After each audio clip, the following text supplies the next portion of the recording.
Good day po sa lahat, si Fiscal EJ po ito. Isang malaking pasabog ang lumabas sa Senado.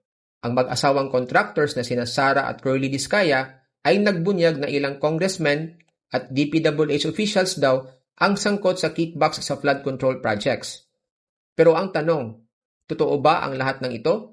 O baka naman bahagi lang ito ng kanilang sariling survival strategy? Pero bago tayo agad maniwala, let's pause for a moment. Hindi porket may nagbunyag ng pangalan, automatic guilty na ang mga tinutukoy. Sa video na ito, himayin natin ang testimonya ng mga Diskaya, ano ba ang motibo nila, may ebidensya ba sila, at ano ang ibig sabihin ng lahat ng ito sa ating laban kontra korupsyon. Unang tanong, ano ba ang motibo ng mga Diskaya? Simple lang, gusto nilang maging state witness. Alam naman natin, kapag naging state witness ka, pwede kang hindi makasuhan kapalit ng iyong testimonya laban sa iba. Kung tutuusin, ito ang pinakaligtas na exit strategy nila. Imbis na sila ang habulin ng batas, sila ang magiging star witness. So kung iisipin mo, hindi ba't may sarili silang interest dito? Hindi ba't natural lang na magturo sila ng mas malalaking pangalan para mailigtas ang sarili? That's why we cannot ignore their incentive. To repeat, may sariling interest silang pinoprotektahan. Ngayon, punta tayo sa isang mahalagang punto. Hindi pwedeng gospel truth agad ang mga pahayag ng mga Diskaya. Kaya nga ang susunod na tanong, dapat ba nating tanggapin ang kanilang mga sinabi bilang purong katotohanan? Ang sagot, hindi pa. Allegations are not the same as proof. Yes, mabigat pakinggan kapag sinabi nilang itong congressman na ito tumanggap ng pera. Pero hindi porket may pinangalanan ay guilty na. Sa batas, hindi sapat po ang simpleng sabi-sabi. Kailangan pa rin ng corroboration. Ibig sabihin, dapat may ibang ebidensya o witness na sumusuporta sa kanilang claim. Kasi hindi ito trial by publicity. Kaya dapat maging maingat tayo sa pagtanggap ng kanilang mga revelations. Ibig sabihin, kahit shocking ang mga pangalan na lumabas, trabaho pa rin natin o ng mga investigador na siyasatin kung may bigat ba talaga ang mga akusasyon. Otherwise, baka puro usok lang, walang apoy. Another question, Fiscal. Pwede ba silang maging state witness? Hindi po automatic. Under the law, may mga requirements. Una, dapat absolutely necessary ang kanilang testimony. Pangalawa, dapat hindi sila ang pinaka-guilty.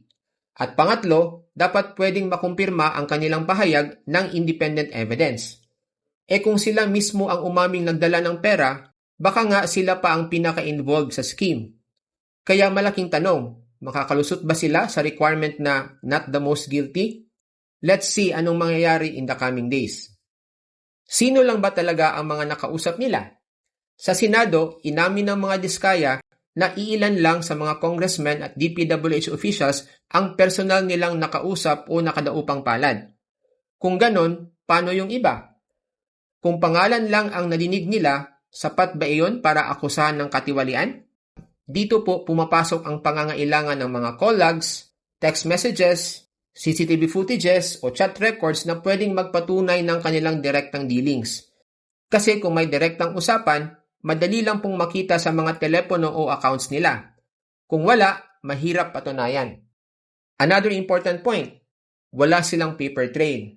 At totoo naman, sino bang congressman ang pipirma ng resibo na nagsasabing, natanggap ko na ang kickback, salamat?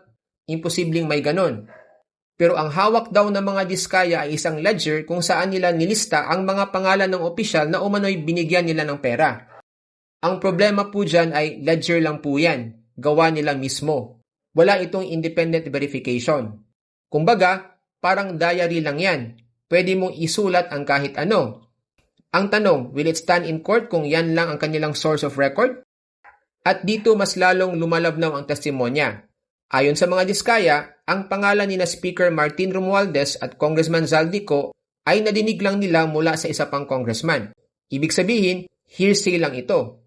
At alam natin sa batas, hearsay is generally inadmissible maliban kung pasok sa exception. Kaya kung wala silang direct evidence laban sa dalawa, I don't think it will stand in court. Hindi pwedeng basehan ng conviction ang narinig lang nila mula sa iba. Mga kababayan, malinaw na ang testimonya ng mga Diskaya ay hindi pa matibay na ebidensya. Oo, intriguing. Oo, nakakagulat. pero bitin na bitin kung sa korte mo ito dadalhin. Ang kanilang mga pahayag ay at best pwedeng magsilbing starting point ng mas malalim na investigasyon. Pero hanggat wala pa itong independent corroboration, kulang ito para magpatunay ng kasalanan. So mga kababayan, anong dapat nating tandaan? Una, may sariling interes ang mga Diskaya. Gusto nilang maligtas. Pangalawa, hindi lahat ng kanilang sinabi ay dapat tanggapin na parang Biblia. Pangatlo, hindi pa sigurado kung papasa sila bilang state witness.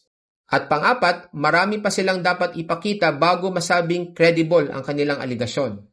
Kaya bago tayo magpa-apekto sa ingay ng headlines, tanungin natin ang sarili natin. May ebidensya ba? May corroboration ba? O kwento pa lang? Sa laban kontra korupsyon, hindi sapat ang pangalanan lang. Kailangan nating hanapin ang katotohanan na kayang tumayo sa hukuman. So yan lang po ang nais kong ibahagi today and see you in my next video. Maraming salamat po.